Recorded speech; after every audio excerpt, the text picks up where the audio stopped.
Hey, everybody. Welcome to the best in true crime podcasting. This is True Crime Tuesday, and we've got a great interview lined up for you today. Now, I want to make a mention. You'll get the entire interview. The only segment of today's show you won't hear is our Dumb Crimes, Stupid Criminals. Why? Because that's under Stitcher Premium. We want to make sure that everybody gets a chance to hear these remarkable interviews of these incredible true crime stories. But for only $5 a month, you can subscribe to Stitcher Premium. That'll give you the entire episode. That includes the entire interview you're about to hear, plus Dumb Crimes, Stupid Criminals, and every episode of Darkness Radio, the best in paranormal podcasting. All 1,000+ episodes commercial free. And if that's still not enough reason for you to want to subscribe, you don't just get True Crime Tuesday and Darkness Radio, which, let's face it, for $5 a month, that's pretty valuable. You get every other show underneath the Stitcher umbrella. That means hundreds of thousands of hours of your favorite type of podcast programming commercial free. Nobody got time for commercials. So if you're interested, then make sure you go subscribe now to Stitcher Premium. Use code word Darkness Radio, all one word, Darkness Radio, for some deep discounts for an entire year's savings. Go do that right now. Take advantage of the special and be able to listen to Darkness Radio, True Crime Tuesday, and all of the other amazing programs across Stitcher's platform. Go subscribe right now. Sit back, relax, and enjoy this episode of True Crime Tuesday. Hello and welcome. You're tuned into the best in true crime talk radio. This is True Crime Tuesday. I'm your host, Dave Schrader. Tim Dennis still dealing with COVID. He is getting better, folks. Keep the prayers, good thoughts, happy feelings, love, light, energy, healing, whatever you've got, send it his way so that he's back on his feet and feeling better soon. That's all we can possibly ask from you. I do have something interesting going on for those of you that have been listeners to our show. We used to do our Darkness Angels holiday event. Every year we would help out some families that were in need for the holidays. And my little brother, Dwayne, is working with a group, his motorcycle club, and they are raising money to help some families that are in need. They have a goal of $2,000 to make sure that the families have food, holiday, festive dressings around their house, make sure they've got the clothes they need and presents for the family and children under the tree. If you're interested in being a part of this, just email me, dave@darknessradio.com. That's dave@darknessradio.com. I'll send you the link. It is a GoFundMe. If you can make a donation, $1, $5, $10, $1 billion, even though the goal is $2,000, the more money we can raise, the more families we can help. We're already halfway at our goal with $1,000. I know with the help of our Army of Darkness Radio, we can clear that $2,000 hurdle and beyond. So again, if you're interested, hit me up, dave@darknessradio.com, and I'll send you the link so you can go make that donation and help make some holidays happy for people in need. Let's get started, shall we? Today, we've got our good friend Alan Warren joining us. We've got 2 books in his new series, Killer Queens. We're going to be discussing these 2 new books and the history behind them. Alan, as you know, as longtime listeners of the show, is our go-to true crime guy. He's always got some new story to share, some interesting facets to the historical stories that you may think you know. And today, we're going to start off with one of the most famous, Leopold and Loeb, and the murder of Bobby Franks. A little bit later on in the program, the Butcher of Hanover, Fritz Haarmann. Is that how you say that, Alan? Fritz Haarmann. It is. That's excellent. It. You got it. Very cool. Well, listen, first of all, I love that you're taking a unique angle at doing these and that the series is called Killer Queens. Do you want to give a little background on that and what that means and what your ties to this might be so that everybody that's already offended will know what we're doing and why? Well, yeah, I think that, you see, the whole thing was I do a lot of crime and over the years and me being. Well, let's clear that out. You do not do a lot of crime. You write about a lot of crime, or maybe you've just come out on the show and admitted that you're a criminal. I'm a criminal. Okay. No, I write a lot of crime and I do a lot of shows. But, the thing is, I think the whole problem for me was that I'm a gay man, of course. And a lot of people out there don't know that if they don't kind of follow the show. And so the thing is, a lot of the gay community doesn't really follow me. and I'm not really part of it because of the true crime and that whole nature and cults and things that I write about. It's not really popular. And so I started going into these crimes that were committed against and by gay people. And there's tons of them. I found an old psychology book from the 1920s about sexual crimes, and there's so much in it. And I just started going out from there and finding out, going through all the newspapers and trying to find out as much about the crimes as I could. Letters and informations from each other, involved in the crime and stuff. And my idea was not to put down the gay community and put down killers that were gay necessarily because they're gay. If anything, I'm trying to prove the opposite. I'm trying to prove that they are exactly like any other heterosexual couple that commit murder. That sounds weird. It does. It sounds weird. But I get what you're coming from, right? I mean, it's an equal opportunity offensive kind of thing to write about, right? I mean, because it's not just straight people that kill. It's not just black people, white people, yellow people, brown people that kill. The world is full of crazies, and you're touching on a subject that a lot of people aren't that familiar with, and I think that's a fascinating angle to discuss. Right, and I thought that because I'm hoping that what I prove out of this is that all of these cases that I bring up in this series they're gay people and killing, but they weren't killing because they were gay, and that seems to be a reoccurring thought by people, and I don't quite understand that. They'll look at these, like for instance, the Leopold and Loeb, and right away think, "Oh, yeah, they're gay." Well, and they just. Well, do you think that that's the case because of the stigma of characters like John Wayne Gacy and Dahmer? That there's this homosexuality undercurrent on both of these stories, and they were killing to silence their victims because of their crimes and sexual proclivity? Well, I think so, but it also goes by the society you're in. You see, like in the States where it's still a real issue for people. And there's also, you got to remember, so it was just illegal. People thought it was a sickness. Even after it became legal, psychologists considered it an illness that needed to be cured. And so there's that mentality that comes with it. So if you're ill mentally already because you're homosexual, killing is just another thing. Oh, sure. So they're just trying to tie it in that, look, this person's already tipped. So obviously murder was the next step. Right. Or it's not a surprise. They're already mentally ill. So, yeah. So there's that thought. And that's sort of why the two came out at the same time, both books, because the Haarmann one focuses on the exact same time period, kind of homosexual crimes, killings by homosexuals, but in Germany rather than Chicago. And you can see the difference in society, what they thought about homosexuals and how they treated them. Well, let's dive in. Now, I want people to understand, you list these books as a series of historical fiction books based on true stories, so that people understand these aren't novelizations per se. They're kind of in the sense of Truman Capote's In Cold Blood, right? Where it's the true story, but obviously not every conversation is audio recorded. People weren't on Instagram posting every moment of their day so we could track this. There is a little leeway in well, this is what was overheard. This was what happened. So you can kind of just make a narration throughout the tales. Yeah, and I had to do that because I was challenged by some of the archivists out of Chicago.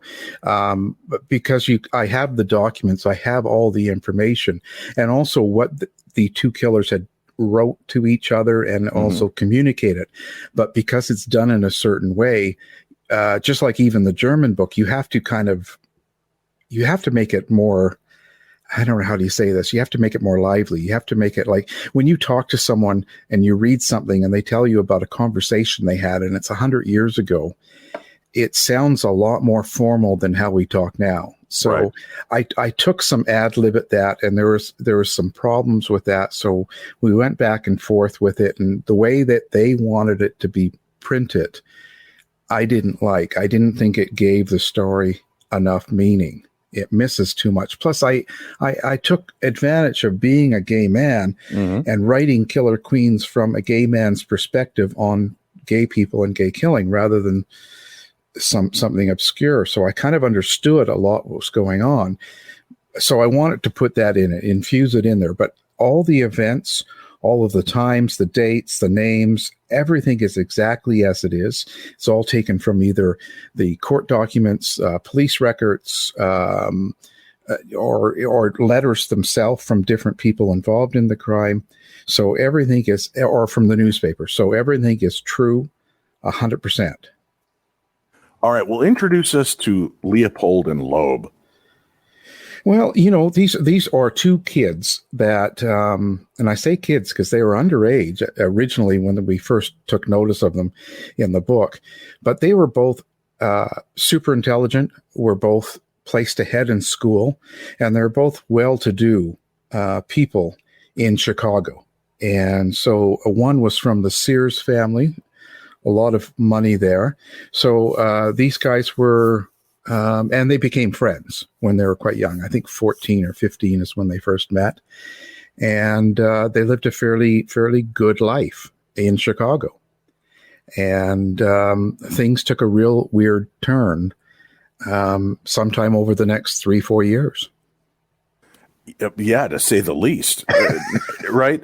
I'm always blown away by the fact that people kill and they find pleasure in this anyway, but then when they find one another and it becomes a killing spree, and we know that there's been talk of people like Henry Lee Lucas and Otis Toole working perhaps in conjunction. We know Bonnie and Clyde killed together. We know that, there have been, what is Charles Starkweather, and I can't remember the girl's name that he partnered up with, supposedly went on that shooting spree. Mm-hmm. So it's just always like, wow, I have enough time when I was dating. How do you broach the subject? It'd be like, Alan, hey, it's great that we could go out for dinner tonight. And I'm just curious. All right. Favorite music. Is it show tunes or 70s disco?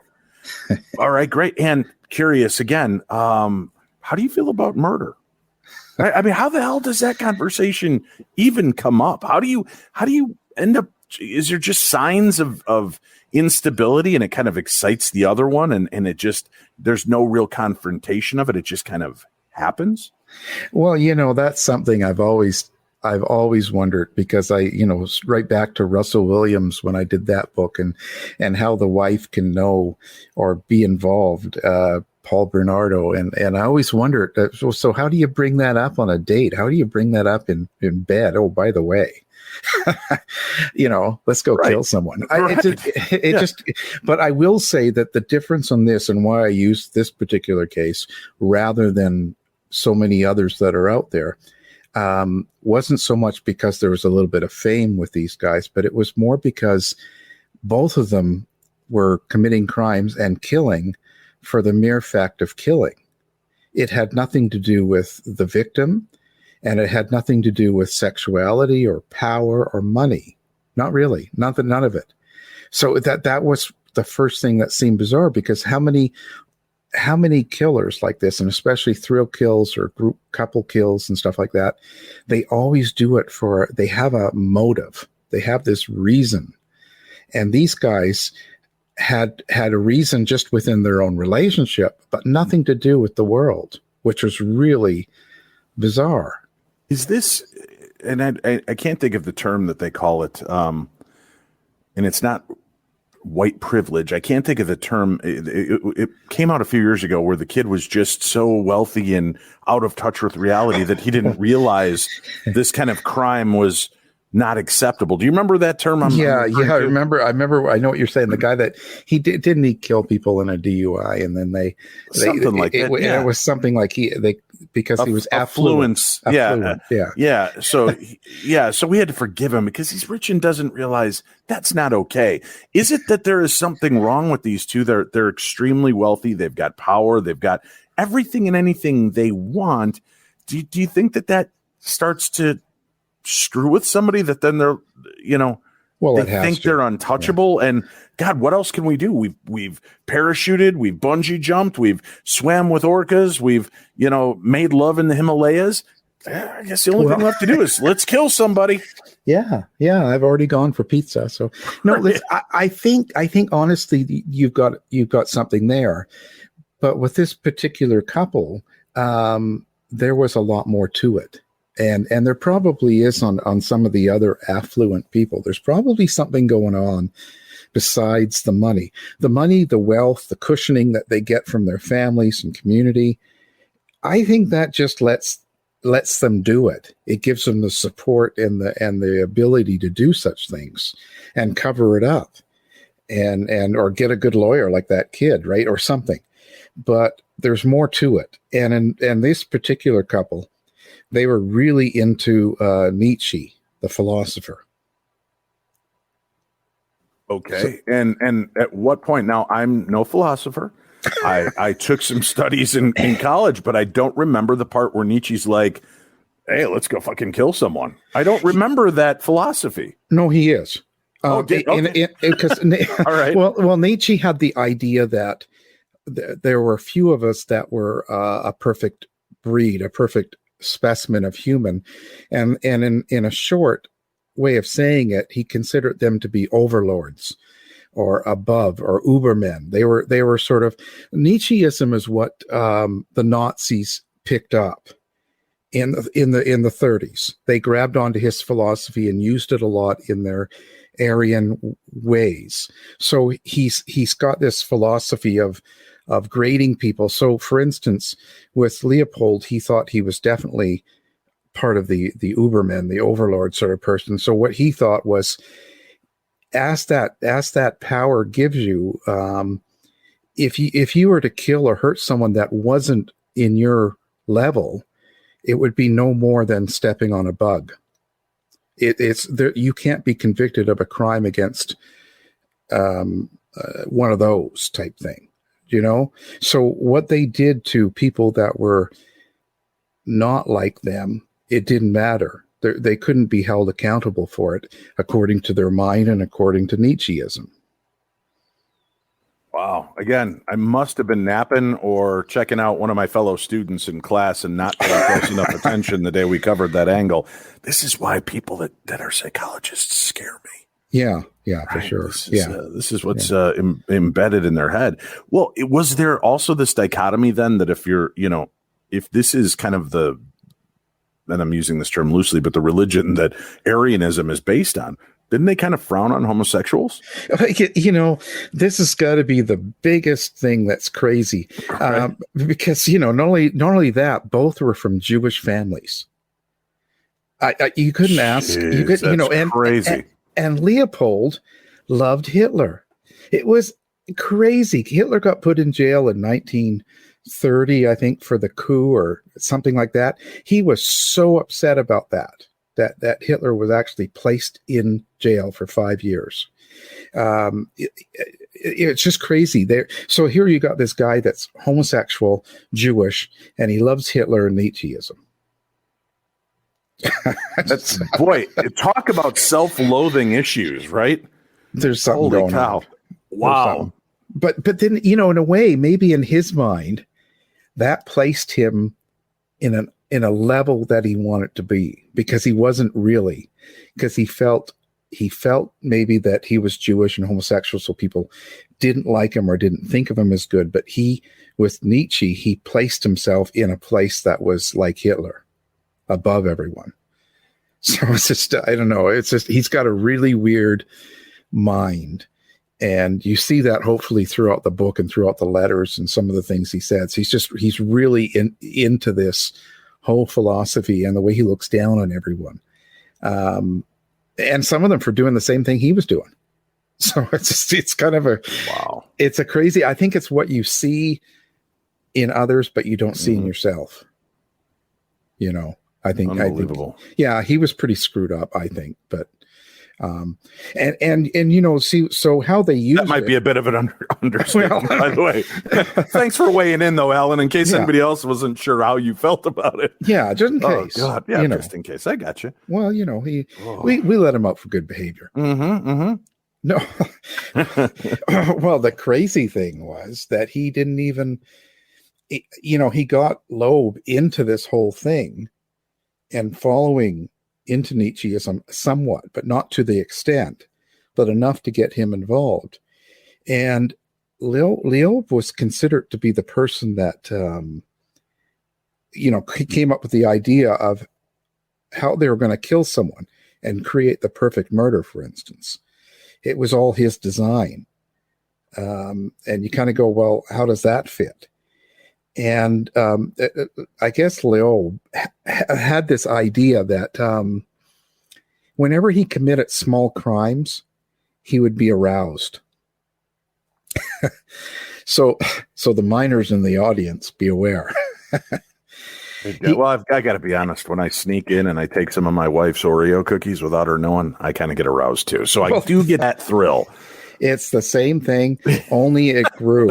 Only different, right? It just kept on going bigger and bigger, and not that, but the crimes, because I guess like anything, any thrill, once you do it, like once you steal our cookies a few times, it's not as exciting as the first time. Right. So you shut your whore mouth. Shut your whore mouth. Well, then you got to start stealing the cake. That's true. Right. It's starting to get I got bigger. you. It's I'm stepping up the game. I got you. You have to, because the thrill is no longer as much. So you start doing more of the thrill. And Loeb noticed that when he would go around and steal something small, not worth anything, but it was the fact that he stole it. He his nipples got hard or something. And then he would steal something bigger, and he was getting really excited. And then he started with Leopold, and he would talk him into going and starting a fire somewhere. They were started doing all these crimes, and more and more and more. And the bigger the crime got, the more Loeb was excited. So what he offered Leopold is, I'll tell you what, you do crimes with me and I'll have sex with you. And the bigger the crime, the better the sex and the more of it. The bigger the crime, the better the time. He put a whole new spin on that. Wow. And that's how it all started. And it's crazy. I can't say enough about how crazy it is, because and that's what I mean. It had nothing to do with, most of these killer couples are looking for certain victims. Mm-hmm. Sometimes they know them. Quite often they know them, and they go kill them, or they're looking for a particular person to have sex with and film it and then kill them, or they have these agendas. These guys went out looking, and it didn't matter who it was. It was not going to matter. It wasn't about the victim. It was about the thrill of killing someone. It was just the release in the action, as opposed to stalking, tracking. Oh, wow. That makes it even more chilling, really, right? Yeah. Because it's randomization, right? There's no safety. It's not like, oh, God, thank God I'm not a blonde, blue-eyed nurse, right? It's, you don't know who they're going to take. Yeah. They didn't care about what you looked like. They didn't care about anything other than they wanted someone younger, and someone as naive as possible, because of course, less of a fight, so to speak. But it didn't really matter. They went out for hours searching. Like they would sit across from a school, or where they sat at the baseball game and watched. They were just looking for someone that was alone, young, and a perfect victim, someone to kill. It didn't matter who it was. They didn't have a type, so to speak. So how did Bobby Frank get singled out then? Well, in his case, that day they had gone out and hung around one of the schools, and then outside of a college, and then they went to a park, and they spent about 3, almost 4 hours waiting to find a victim. And they just couldn't. There was a few times they picked one kid that was, I think, 16, and they couldn't get him alone. He was always had other people around him, so it was really frustrating. And so they just kept on searching and searching. So they went to a baseball game across from the university where they went in Chicago. And they sat there for quite a while, actually for the whole game. And people were leaving, and they had decided they were just going to give up. They were going to go home, and they were going to try all over again. And so that's what they did. But just on the way home, they noticed Bobby Franks, this kid, who was, 14, 15. He was the umpire of the game, and they saw him walking on the street alone, so they pulled over and waited. and nobody joined him. He was still alone. So they went, followed him a few blocks, turned around, and then they approached him. So it was just sort of ad lib. It was not happenstance, right? Yeah, sadly the twists of fate. Totally. And Gotcha. And actually the driver, like Leopold, recognized who the boy was because he lived three houses down. Mm-hmm. And this boy's father had played tennis with his father. So he kind of knew who he was. Right. So he calls him, "Hey, come over and meet my friend."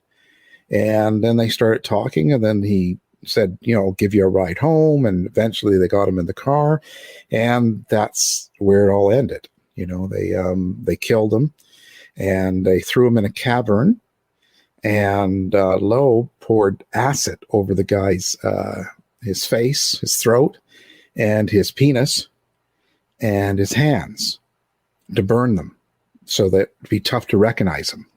Make it almost unidentifiable. And if there's any, and they weren't even thinking about DNA at this point. This is the 1920s. So it's not like they're, in case they got any semen or skin underneath the nails, they just were worried about keeping this guy from being recognizable. Oh, and you got to and there was no sex involved. They never assaulted him.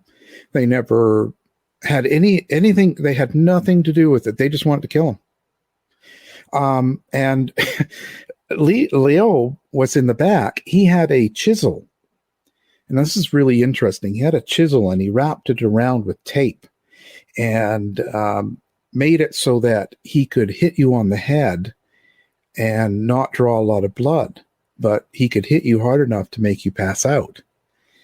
And you're kind of going, well, that's kind of different. What these guys did, now this is something that was in the paper and the prosecutor accused them of, but they have no proof. So they called the Chisel Bandit, and there was 4 people that were attacked that way before this boy, Franks, was in a park right by them. And it was apparently 2 guys that fit their description. One had a gun, would tell the person to turn around, and the other person would hit them over the head with the chisel.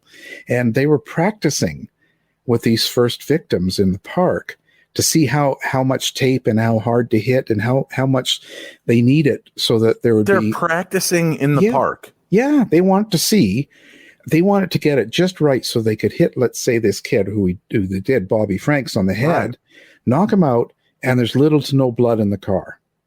So they wanted to get it down to an art to make it. They thought, we'll do the perfect crime, so let's practice this. So they go to the park and start hiding in the bush, and it's a single person walk by, man or woman, didn't matter. And they'd come out, scare them, hit them to try and knock them out, see how hard they had to hit them, how many times, or how much tape. It was all just getting this crime so that they could do it and it would be perfect. But what about all the ones that were imperfect when they hit them and they didn't knock them out? It's kind of the sad thing. As you go through the papers, one of the victims survived, and he was in terrible, terrible shape. Like they ruined him. He had brain damage and he had problems speaking and all sorts of issues. So yeah, they hurt a lot of people doing this, and we don't even know what the extent was to that. I could only find 4 of them. So who knows what it was. Again, you're talking the 20s. We're talking about pretty primitive things. These guys had a lot of money and a lot of time to waste doing this sort of thing. And how many other parks did they try? It was different times. It was much easier to do things like this and get away with it, especially if you had money, and it even showed, because when they did get caught eventually, they had Clarence Darrow be their defense attorney. Clarence Darrow is known for the Scopes trial. Mm-hmm. He's like the best attorney you could have, like $200,000 back in 1920. You know how much that is. This is a big time lawyer. This guy's still in the history books as one of the best and most accomplished lawyers ever. And who do these kids get? Him. Now, do they cop to it when they're finally caught? Are they just trying to fight it and get a lesser sentence, or are they going the innocent route? Well, they were pushing kind of being the innocent people until they got too much evidence. And then they kind of had to make a deal, but they really made a deal for life rather than death. I mean, these people were going to be sentenced to death for what they did, and having the money, the fame, and the lawyer really got them just life sentences.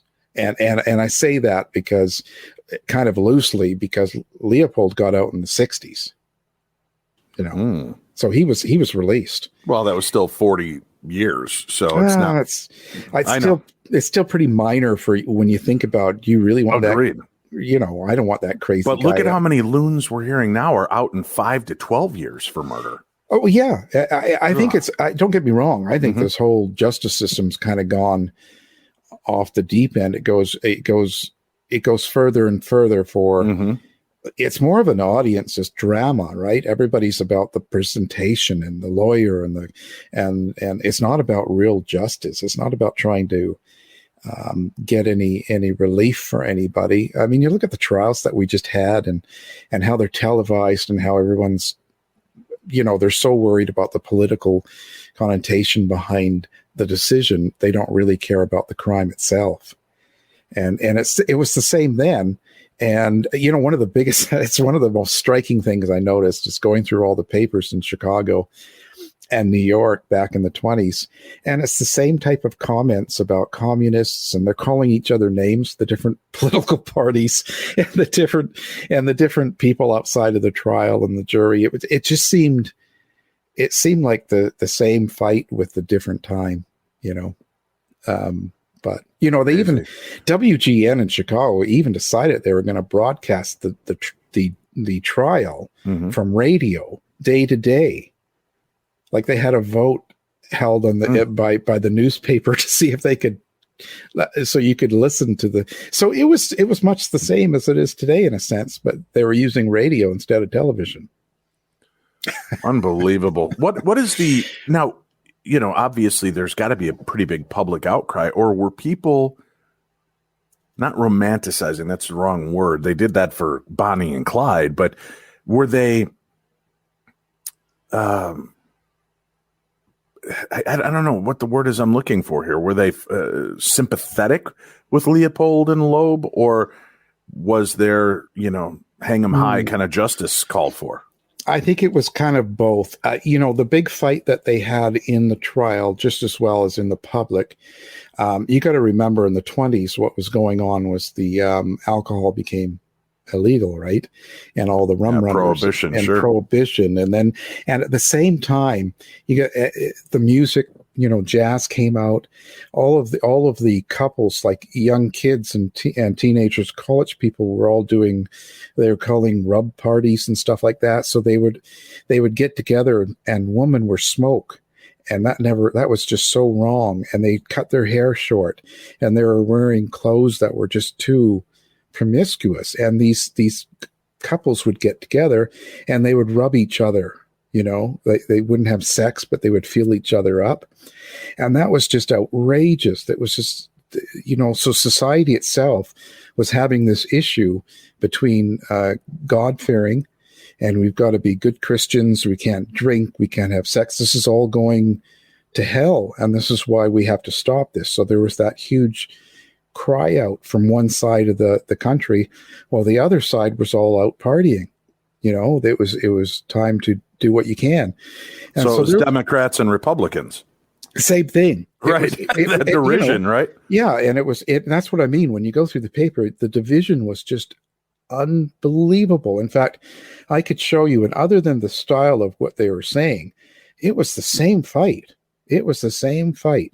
So these guys, lawyer Darrow, kind of pursued the old we shall not kill, and God wouldn't want us to kill. And he made big speeches about this and how the death penalty was wrong. And he went on, even though the country was at least 50% for killing the bad people, like having the death penalty, there was a lot that wasn't. There was a lot of people torn. So it was just another show, just like you see in anything else that becomes public. And I don't know if, and the worst part of it, there was tons. I listed, I think, a dozen. There was copycat killers. There was people out there copycatting what these guys were doing. It became kind of a novelty. So people want it to be like this couple, these two guys, Leopold and Loeb. And so they'd go out and try to do the same type of crimes. People are so screwed up. Yeah, God, they're so scary. It is. It's true. But, one thing definitely I learned from this is that, we look at some people being screwy and nutty, acting today for whatever reason. It's the same they were having the same nutballs back then, just with a different, just a different subject, but it's the same reaction. We live in a very reactive society, right? Everyone's so reactive. And so they don't always think about what they react. They just react. And they were having that then. It was kind of, actually, some of the things were scary. They tried to shoot the judge. Someone tried to kill the judge on the trial. They had to lock it all down. There was all sorts of things that happened. Try to kill him for what? Because he was the judge. Yeah, people. Or because he was going to go against the death penalty. Well, they didn't know, you see, because then it rested, and he was going to take 2 weeks to decide. But they had death threats. They had someone try to shoot him. They had someone call his wife and say your husband's dead, and they had all sorts of. It was just like it could play right now, 100 years later, and just update some of the language and the way people talk, the slang, and you would believe it could happen today. Just instead of radio, TV, like make a few adjustments, but it was the same hysteria and the same reactions to all the stuff going on. There was not a whole lot of. Yeah, it was so bad they had to bring in the whole. Police force to protect the court. And the streets were packed, hundreds and hundreds of people, all as far as you can see, waiting day after day after day for an answer from the judge. It was just what was the final reaction when they heard that they were put away for life? Oh, just like it is now. You have all these people going, yeah, and all these people going, oh, it's bad. It was complete. There seemed to be no middle ground. It was extremes on both ends. It was like, we're going to hell. This is terrible. You're ruining the country. And then other people saying, oh, no, this is so. What was the gist when one of them got out in the 1960s? Well, that was another controversy all over because what had happened was just before he was up for parole a lot. And just before that, there was a book that came out that kind of told the story. And it was by one of their classmates in college who knew them quite well. And so it was called Compulsion. And there was a lot of controversy over the book. And of course, who comes along, Alfred Hitchcock, let's make a movie called The Rope. So Leopold decided that he was going to sue. So he sued for his invasion of privacy, as he called it, for the book and for the movie. So of course, that brought it right to the attention of everybody at the time, and he lost. He eventually lost, but it was pretty scandalous. And then they let him out, which is just even more bizarre. They let the guy out, and he actually married a woman and lived out his life. He moved out of the country, and that was it. But and he wrote a couple of his own books. And a poetry book. I want to get a book of poetry from a killer. There's a lot of people that would. Yeah, well, and that's and I laugh about this because it's not that I want to be disrespectful, but it just kind of goes with this. Agreed, right? This whole scenario of doing whatever, it's just, now Loeb was killed in prison. Oh, really? Yeah. He only lasted, I think only maybe 5 or 6 years. And he was killed by a guy, which we've got that in here. And now the thing is why he was killed was the other prisoner said that he made a homosexual advance on him in the prison. And so he killed him. And I've heard a lot. There's rumors and things around that it was kind of more of a planned kill. It wasn't as he said, which is true. I don't know. It's one of those. It's too far gone, and right. Doesn't even really matter in that case, right? No. But it does show you one thing that that he was, because he always denied that he was gay. Loeb said that he only does it just for the thrill. He didn't care. He was straight. He liked women. He liked females, 100%. And he only had sex with Leopold because Leopold would go along with him to do crimes. And he knew that's what he wanted. And he knew that he could make him do things if you give it to him. But I also point out, there's also parts in this book that you see how a lot of people thought Loeb was the one in charge and kind of the dominant one of the thrill kill. I sort of put it the other way. I think Leopold planned everything. Leopold got to the point where he would plan where they were going to go burn someone's shop, go steal something, go places. He almost directed everything that went on. I think he was like the pushy bottom, we call him. Okay. Well, because he was kind of like in control in a way. And he knew what it took to manipulate Loeb to do these things. Do you know what I mean? So he sort of planned all of these things. He knew how to play the system. He did, and he got really good at it. He got so detailed about how and what they were going to, where they were going to go, and what they couldn't burn. Like he loved this certain type of Polish sausage, so they couldn't go to the Polish neighborhood of Chicago and touch them. You know, he had to. If you read some of the stuff and the way he wrote, he was a little bit bizarre. Yeah, to say the least. Holy cow. Well, we do have a link up for that book on today's program guide, folks. Leopold and Loeb, The Killing of Bobby Franks from the Killer Queens series. That's book number 1. We'll be back with book number 2 right after this. Butcher of Hanover, Fritz Haarmann is our next topic as we discuss the Killer Queens book series with Alan Warren, our guest.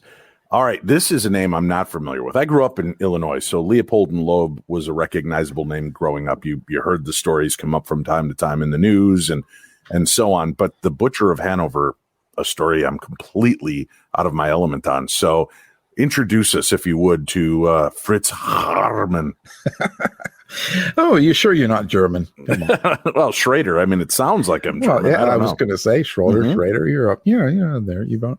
You know, Fritz Haarmann, very unique person. He grew up in a middle class family, so he wasn't from the wealth, and he was in the Hanover area, and he had a strange family. That's the best way to say it.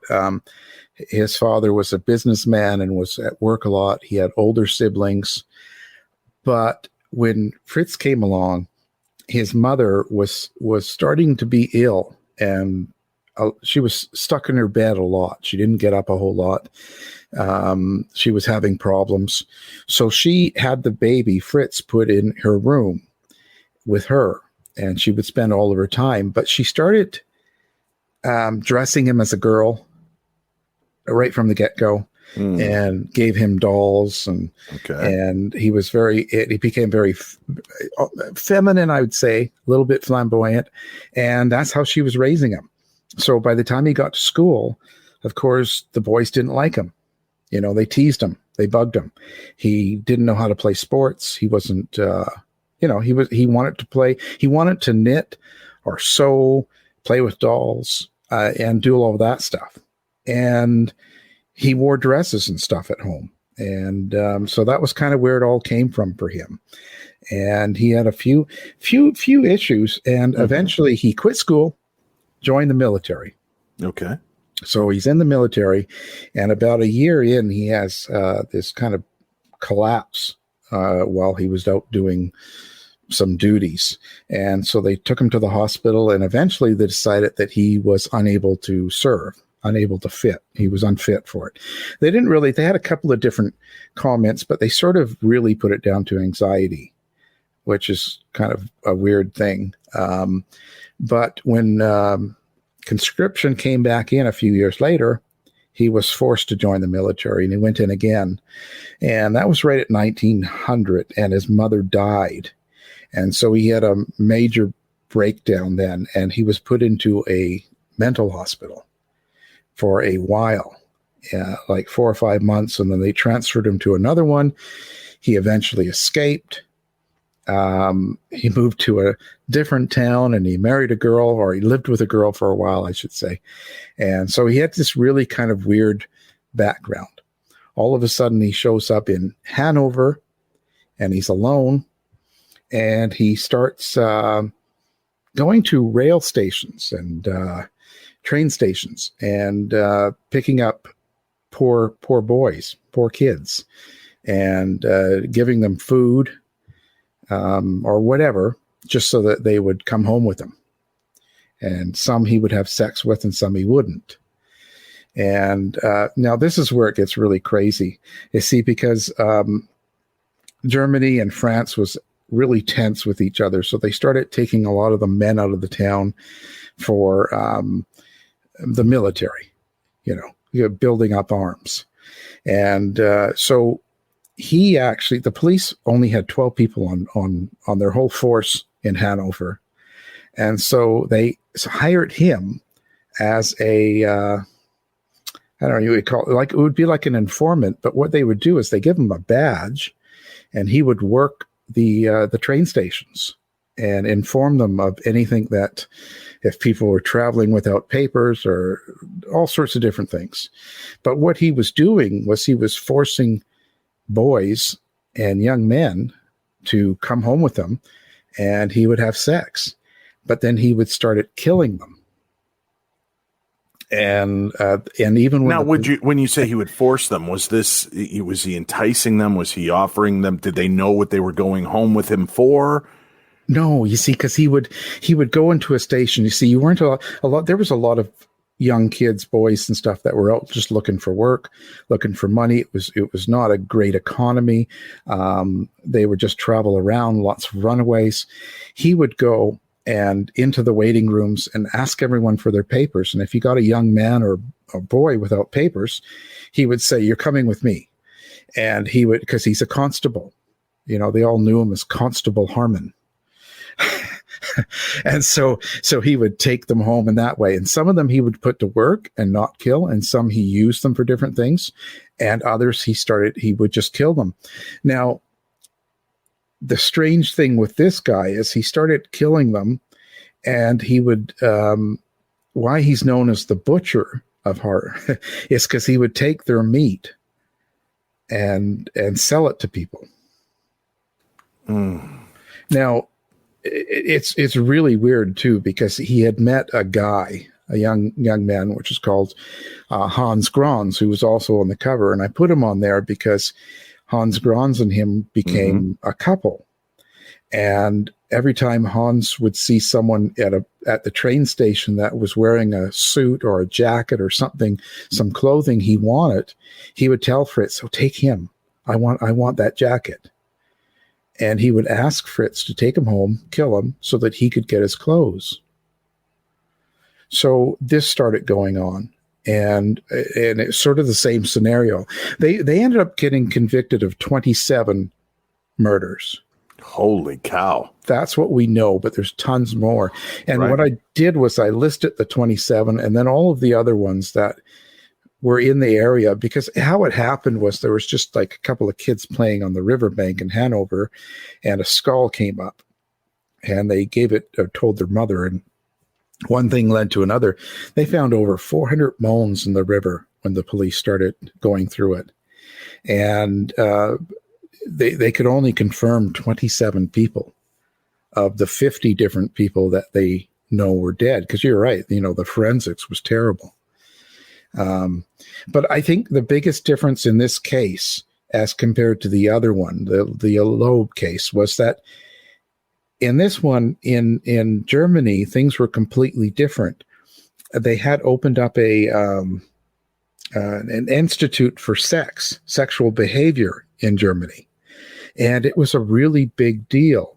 They had these doctors that were studying sexual habits and behaviors of people. And he actually had got the government to approve passes. So if you were homosexual, or if you were a person that dressed like a trans person, or a person that dressed in women's clothing, he would get you a police pass so you wouldn't be arrested. See, because that was highly illegal. But what had happened over a period of 10 years of doing this is Berlin became like the gay mecca. There was tons of cabarets and show places and all these gay clubs, and everybody was doing drag shows, and everybody that was anybody went there. It became a huge novelty. So being gay in Germany in the 20s and 30s became very popular. It became very trendy. It was totally in fashion. So really, yeah, it was. So when you look through and how they treated these guys and other homosexuals compared to what Chicago was doing, it's completely opposite. It was the big thrill in Germany. They were having a heyday. It was kind of a peak time for them. And until the Nazis came along and ruined everything. They wrecked everything, Right. Bad hair, but good suits. But right. They wrecked everything in that fact. But it's really kind of fun to see how much it was so festive and it was so big. And it didn't hurt that the king, because this is before they were kind of one unit, but Germany was divided into a few kingdoms. The Prussian king had a whole, all of his assistants, the guys were all sort of into homosexual sex. It was kind of like was a scandal a little bit. So they sort of had no problem with it. And so at the top it was okay. And then the police made it okay and everything kind of went on. And that's sort of what made it really loose for them. And people didn't look at it as badly. Now, of course, when Fritz and Hans got arrested and all of this came out, it backfired on the gay community because it became that thing.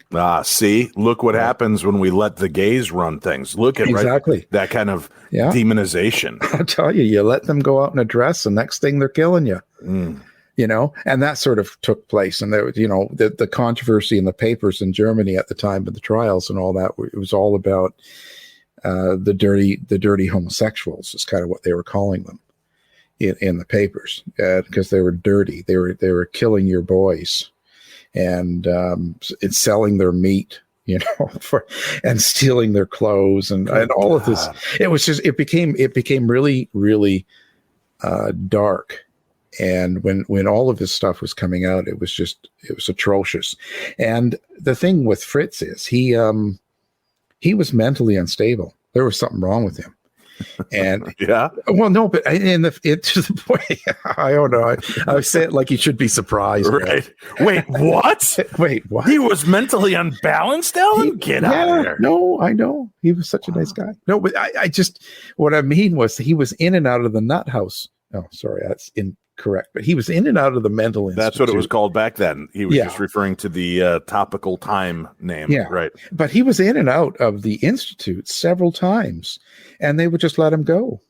And even after he had got caught by the police with a naked boy that he had sex with, and they arrested him for, and he served time for, and he was in the jail, and then he was in the institute, and he got out, and then the police hired him back. Like it was almost, because to them it wasn't bad. It was just bad because the boy was underage. But to them, they're in their mind, well, he's just homo. It doesn't matter, So it had loosened up, and you hear the way they talked and the way they were. They just sort of didn't think about it like it was bad. Like in Chicago, right? It was, oh my God, he's one of them. He's dirty. It was bad. He's mental. He should be in jail. And in Germany, it wasn't so much that. It was because he was with a 15-year-old boy. So they were, you can't sleep with someone. And in fact, it took them a month to do it. And it was only because the family pressured the police into doing it. Because in the police minds, they were just going to let him go. So interesting. I wonder, just as a strange sidebar here, I wonder what the age of consent was for girls. Right in the 20s, were girls at the age of 13 still getting married? Oh, I'm sure. Right. So a 15-year-old boy. Oh, that's scandalous. Yeah. Well, I think it's what it is too. It's like, just like how it's been the last years, when something becomes very mainstream, you hear all the stories and everyone's talking, and then you see all the extremes come out. And so probably it was that way then too. They probably started learning things that they never knew existed. How weird was it to do these two books back to back and see such a variance in the way the culture was accepted? I mean, I guess I shouldn't be surprised. Europeans always seem a lot more open to sexual I don't know, sexual orientation and not as judgy. Yeah, and behavior. They just, I think they look at it, especially the French, right? It's kind of like, it's part of who we are. We're the human animal. We have sex. We like food. We like certain things. It's just all part of it. If you cannot love the one you want, love the one you're with. Yeah, and everyone else. No, and that's sort of, but it's a big, it's easier there, let's say. And actually, the guy that ran the Sexual Institute there in Hamburg, his assistant went to Chicago and started the first known gay liberation sort of group in the late 20s. And he was hoping to bring that kind of festivity or that feeling of it's okay to be gay to Chicago. And of course he wasn't successful. It didn't go well. I don't remember people wearing those shirts. No, it didn't go well, and then it didn't help. Fritz did all this stuff, and it was all over the world. This killing, the Butcher. Some people called him the vampire as well of Hanover, and the reason that was because when he would bring these guys home, he would be having sex with them, and then while he's having sex, he would bite their neck. He would bite their Adam's apple and rip it off. Good God. And so blood would go everywhere. And of course, apparently it's explained in detail, but when you rip someone's Adam's apple off, apparently a person becomes almost paralyzed in a sense. There's something that happens where you can't move your arms. So that's what he would do. So that the first killings, they were calling this guy the vampire of Hanover because they would see how they were killed. They didn't know who it was. And then when they found out that he was selling their meat, it moved into the Butcher. But it was the same guy. Holy Christmas. Yeah. Nothing like a good time. And that's nothing like a good time. You're correct. But, I just, wow. No, I don't think it was too, it's really eye-opening to see how a society will treat. Right. Because there's not any different than, if Leopold and Loeb were not gay and they didn't have gay sex, then would it be a Jewish killer? Isn't it? Would it be hate crime that way? Yeah. Yeah. I think we focus on what we don't like about someone and that becomes the key element. It's almost like with the trials lately, you kind of look at someone, it's like, well, he's an Aryan, he's a white supremacist. Like they'll focus on a certain element and nobody focuses on the actual crime. Everything's solved from that. And I think when it comes to this, it might have, if they weren't gay, it might have just been that they were the Jew killers. They were killing, Unbelievable. Because people, it's the thing to grab onto. And I don't know. I just throw that out there, but I hope that these and the next one coming out, which is the Grinder serial killer in England. And I think that the focus is that these people kill because they're sick, but they're not sick because they're gay. Right. Right. Just like they're not sick because they're straight, and we sort of narrow down someone's. Well, the jury's still out on that one, Alan. Well, yeah. Well, yeah, but very bizarre. Well, the Butcher of Hanover, Fritz Haarmann, is available as well. There's a link for that book, and when your new ones come out, you'll have to revisit with us. Interesting stuff. How about this, Alan? We always talk all the dark and creepy and horrific crimes. Why don't you hang in with me for a little dumb crime, stupid criminals as we lighten this up? Okay, sounds good. For those of you that are full subscribers, stay tuned. Dumb Crime, Stupid Criminals coming your way. For those of you that just listen to us on the regular Stitcher app, thank you for tuning in, and we hope you enjoyed this edition of True Crime Tuesday. We hope you enjoyed today's program of True Crime Tuesday. And remember, if you'd like the full episode with the Dumb Crime, Stupid Criminals aspect, all you have to do is go over and subscribe now for Stitcher Premium. Use code word Darkness Radio, all one word, to get some deep discount savings for your 1-year subscription, and it will give you access to all of our archives from Darkness Radio, There's over 1,000 episodes up and available, and more being added constantly. You get all of the episodes of True Crime Tuesday, and you get all of the other great programs that are part of Stitcher. Hundreds of thousands of hours of programming for $5 a month, commercial free. You can't beat that, so don't even try. Go subscribe now, and remember to use keyword Darkness Radio for those key savings.